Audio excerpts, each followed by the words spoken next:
Good evening. I'm Rachel Maddow in for Keith Olbermann, who's got the day off. This is Thursday, August 14th, 82 days until the 2008 presidential election.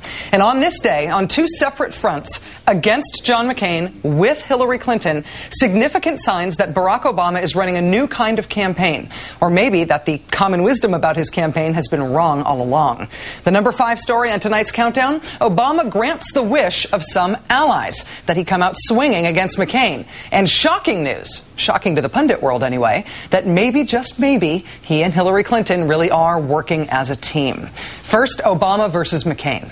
So far, the Obama campaign has refrained from getting tough with McCain in most national ads, preferring instead to run relatively warm and fuzzy positive ads like the one that will debut Monday during the Olympics before a national audience in all 50 states. Here it is. It begins with a plan to build. A plan to put hardworking Americans first. Barack Obama. He'll put the middle class ahead of corporate interests to grow the economy. End tax breaks for companies that ship jobs overseas. Help businesses that create jobs here. Invest in education. Cut taxes for working families. And make energy independence an urgent national priority. I'm Barack Obama, and I approve this message.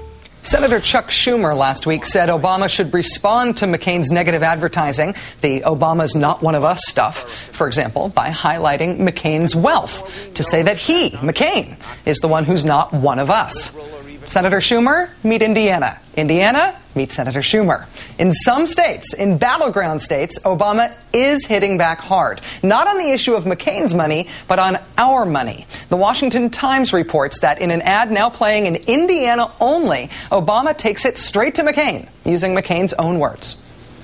I don't believe we're headed into a recession. Well, I think we're absolutely in a recession. I sometimes struggle just to get the essentials, you know, the milk, the bread, the eggs. There's been great progress economically. The economy's in a rut. We have had a pretty good, prosperous time with low unemployment. The way the economy is, it is the bleakest of times. I'm worried. I'm really worried.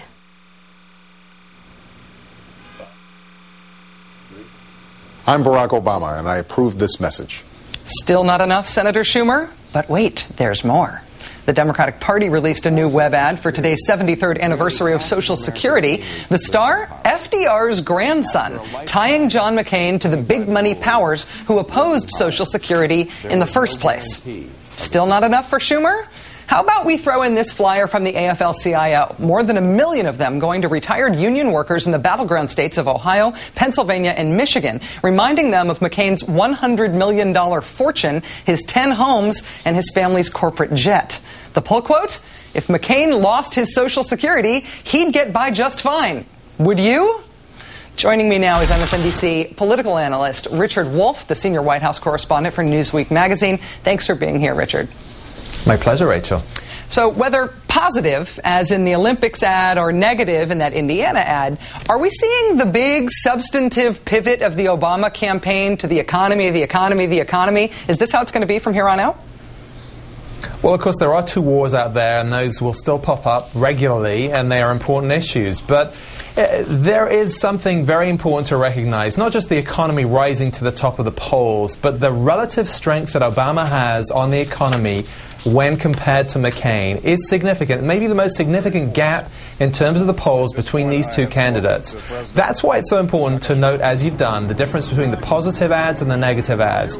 You're driving up Obama's claim to being able to be competent and have a plan about the economy, driving up McCain's negatives with regard to his own competence with the economy. And the other aspect of the two-tone ads here is that Democrats often fall into the trap of being all doom and gloom, saying it's recession, these are terrible times. The importance of the positive ad is to say there's something aspirational, something that reaches to the middle class about Obama's pitch. So these tonal differences are important, not just the fact that they're talking about the economy. Looking specifically at that AFL-CIO mailer, Richard, the AFL-CIO is essentially saying that retirees don't realize McCain has been pro-privatizing Social Security. Does the fact that McCain is himself 71 years old help him with senior voters? Do you think the AFL-CIO is onto something with the idea that he might be vulnerable on policy issues with older voters? Well, if you look at the polls, obviously McCain has done some of his best numbers, some of his best performance with older voters, 65 and over.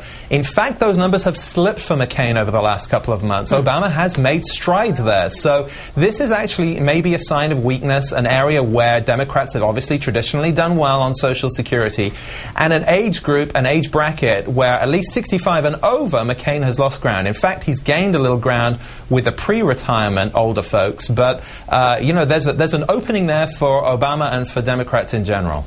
In terms of how negative campaigning works, people generally say that negative attacks work when they resonate with something that you sort of suspect about the target.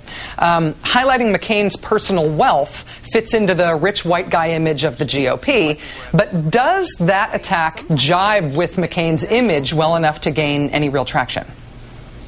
Well, wealth on its own doesn't. I mean, you know, it's part of the American dream. It is, again, aspirational. It's not enough just to say he's rich. You have to say he's out of touch in some way or other, and relate it to policy positions that people may distinguish as out of touch, whether it's on tax cuts or corporate issues, lobbying, that kind of thing. So just saying he's wealthy and he owns an expensive pair of shoes isn't really enough, and that's why the negative attacks on Obama have been framed in terms of saying that he is out of touch. I mean, you know, it is a zero-sum game here, but negative ads do, by and large, work.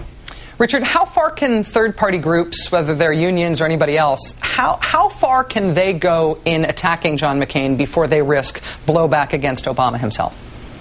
You can go a very long way. If there is a lesson we learned from 2004 from the whole Swift Boat Veterans for So-Called Truth, it's that the blowback, when done by an outside group, is not very strong. And even when there are negative ads by a campaign, campaigns really generally get away with it.